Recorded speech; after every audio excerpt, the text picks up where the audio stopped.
haven't done anything like that, it's kind of, you can't get your head around it until you've done an achievement like that, I think. Yeah, and funnily enough, people don't give themselves enough credibility to try things, Right. and people are scared of failing. When I do guest speaking functions, people always say, what's the biggest thing you used to worry about? Aren't you worried about this? And I say, well, if you worry about it, you're more inclined to fail. Yeah. If you don't worry about things and try it, Absolutely, yeah. the only stupid thing is not trying. Yeah, absolutely. Well, that was going to be my next question to you. What would you say to someone, the listeners or the followers, about them having some goals? Because my big thing is about goal setting and setting realistic goals, right? But there is a time and a place in your life where you do have to set something that's so unfathomable that you can't get your head around it, but you can achieve it. Yeah. So would you? What advice would you give someone who's planning to set out on a first task like what you've done or something similar? What advice would you give them? Well, and you got to be realistic about your own fitness. If you're a fitness fanatic and you want to go and do an Ironman event, you obviously train for that. But if you're an average person and you want to do something, you still got to get some training into you. But you also got to back yourself mentally. Of course you do. Once you start doubting yourself, that's when you start to think and feel all the nitty gritty and everything. But absolutely. I never.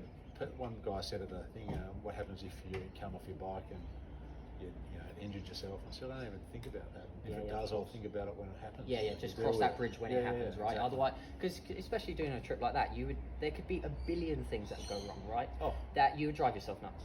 Rabbit could run under your tyre and then doing game 70 over. k's on a bike. Yeah, you could drive yourself nuts with it. Exactly, absolutely. So after this book that you've released, is there any plans to write again for yourself, or do any new trips or anything like you're planning? I am actually going to rewrite the book, because when I wrote it, I was in the police. It's a mixture of true crime, family, and the marathons. I only put 2 marathons in, because it was written back then. But I am going to rewrite it with all the true crime. Wow. Okay. Plus, it'll have the 3rd marathon. I forgot that you were in the police force. Yeah, that's right. Wow. So you're going to include some more information on that now? More detailed, and plus the names because it's all gone through court now. Right. So you can now. You can release it all.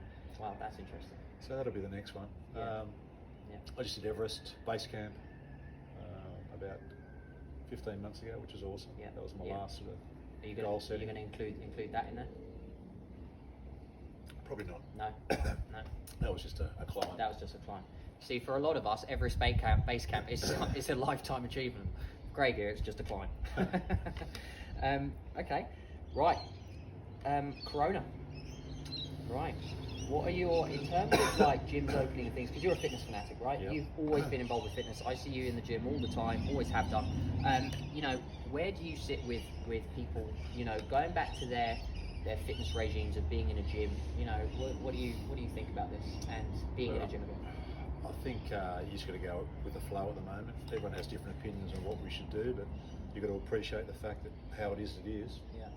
If gyms have got to close for the time being, they've got to be closed. If they've got to come back part-time, they've got to come back part-time. Most people, if you're into it, you can adapt. I've been doing a lot of beach work myself, just with plates and weights. You don't need a lot, do you? You don't need a lot. So you can adapt, but it'd be great when we get back to normal. But in the time between now and then, just deal with what you got. Yeah, absolutely. That's a good way of putting it. Right then, sir. To finish off, and by the way, thank you for that incredible story. No worries.